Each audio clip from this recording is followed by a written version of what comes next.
네, 이슈 점검 이어가겠습니다. 이 시각에는 메리츠증권 이기택 이사와 함께하겠습니다. 어서 오세요. 네, 안녕하십니까. 네. 네, 뭐 이기택 이사님은 네. 마스크 이후 세상에 네. 대해서 이건 반드시 온다. 그래서 네. 이런 종목들에 관심을 네. 가져야 된다 하는 얘기를 아마 뭐 제일 먼저 해주신 게 아닌가 싶어서 각종으로 뭐 저랑 뭐 화장품 얘기도 하셨고 술 얘기 예. 또 뭐 했나요? 뭐 엔터테인먼트 네. 또 뭐 했죠? 우리 여행 뭐 담배 다 얘기도 한 하고 한 다 번씩은 다 했는데 했죠. 예. 오늘은 과연 무슨 얘기가 나올까 네, 궁금한데요. 한 번 쭉 네. 돌았는데 이제 또다시 화장품을 말씀드릴까 합니다. 이제 기초 화장품을 얘기했으니까 네. 이제 색조 화장품을 오늘 말씀을 좀 드릴까 해요.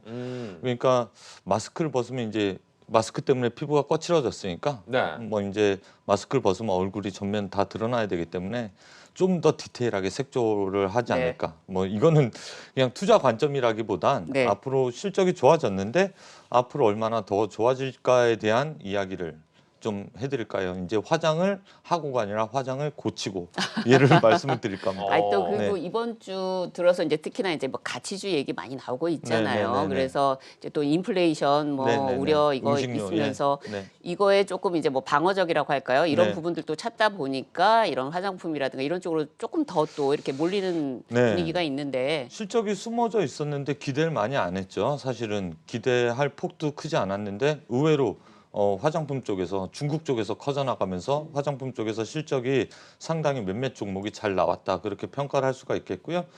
그에 따라서 오늘 화장품 이야기를 좀 드릴까 하는데요. 그 기반이 되는 보도 자료를 하나 볼게요. 뭐 화세기도는 한국 화장품, 그 K 화장품 이야기가 계속해서 나오고요. 마스크 벗는 중국인 3명 중에 1명이 K 뷰티 화장품을 쓴다. 그러니까 시장이 얼마나 좋은지를 나타내는 내용일 것 같고요.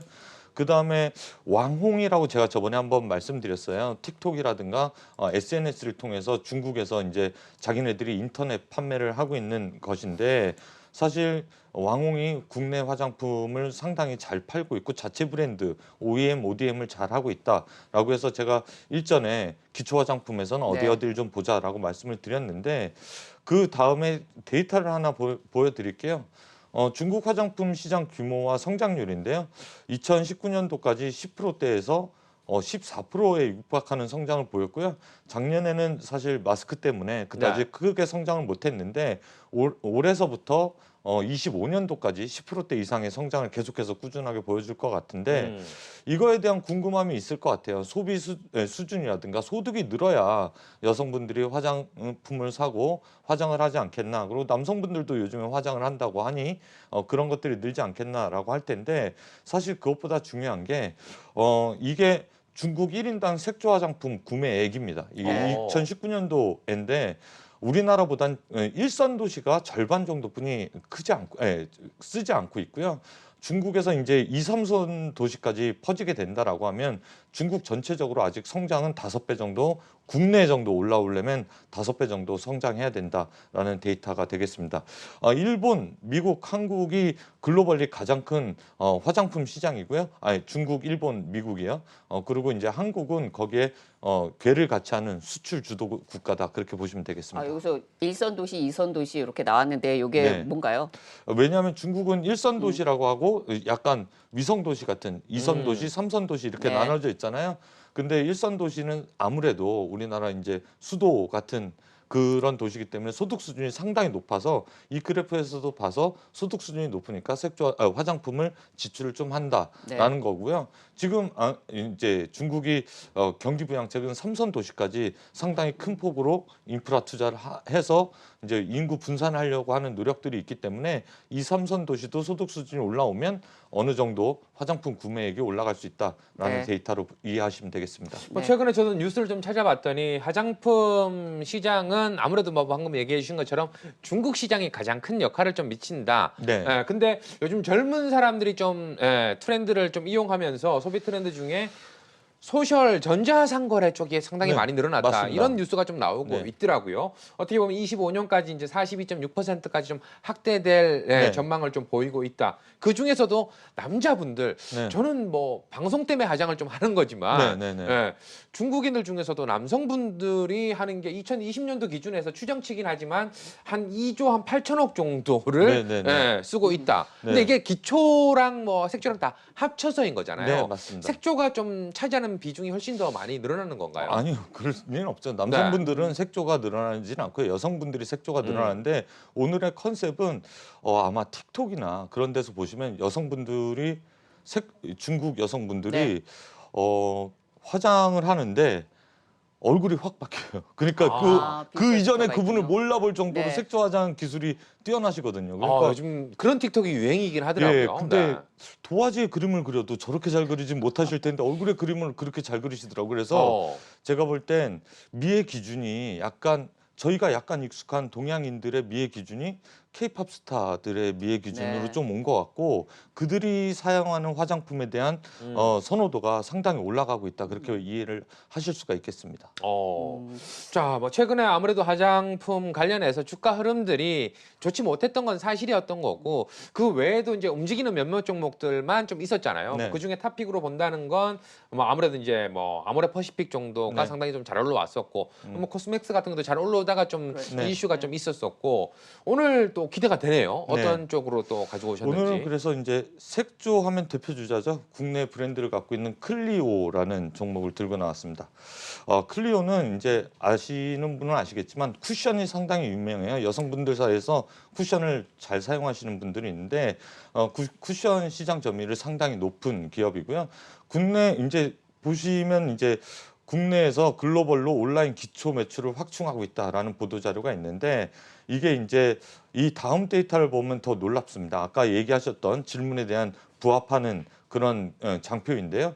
이건 보도 자료를 넘어가셔서 보시면 중국이 작년도 말 기준에 9.9%, 클리오가 지역별 매출 비중을 봤을 때 일본이 15%인데 그 다음 장표에서 볼게요.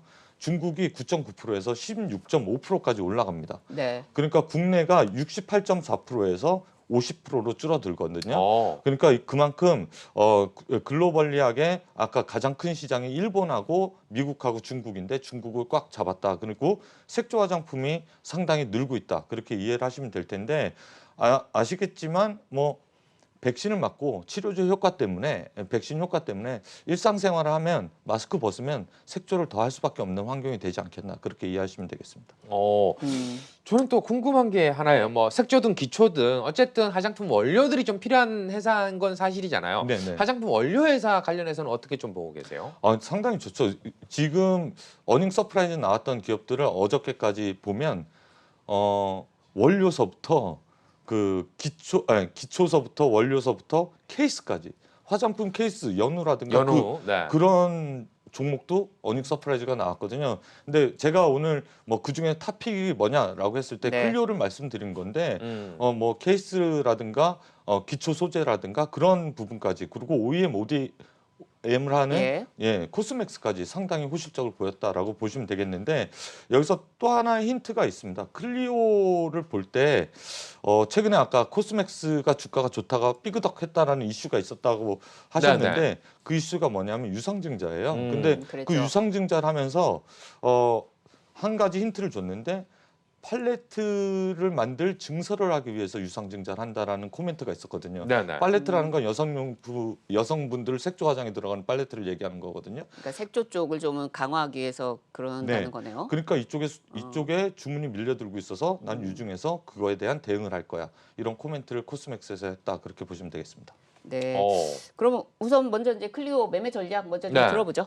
예, 뭐 일단 1차 목표가는 29,000원 제시해 드리겠고 네. 손절가는 21,000원 제시해 드리겠습니다. 그 이제 색조 화장 하면은 네. 이제 클리오로 그냥 거의 뭐 직결돼서 나오잖아요. 네네네. 이 클리오 말고 또 뭐 색조 화장 뭐 관심주 뭐 있을까요? 저는 원래 클리오는 이제 자기 브랜드를 갖고 있고 이제 생산하는 곳이 이제 브랜드에 맞게 네. 하는 제가 워낙 좋아했던 코스맥스라는 종목인데 여기는 OEM, ODM을 해서 이제 클리오 같은 브랜드 회사한테 판매할 수 있도록 ODM을 해주는데 중국에서는 온라인 채널에서 색조든 기초든 필요로 하는 곳이 많아서 네. 코스맥스가 이번에 유중을 하지만 실적 성장세가 상당히 뛰어났기 때문에 유중 이후에 주가 흐름에도 좀 기대가 된다라는 말씀을 드리고 싶습니다. 근데 보통 이게 화장품 관련해서 네. 예전에는 OEM 회사들이 조금 뭐 영향이 좀 있었다면 요즘엔 이제 ODM 회사 쪽으로 좀 많이 넘어가는 부분들이 좀 있잖아요. 그렇죠. 그러니까 ODM 관련해서 아까 얘기해 주신 것처럼 코스맥스가 네. 아직까지는 세계 1위 네. 인 걸로 저도 이제 알고 있는데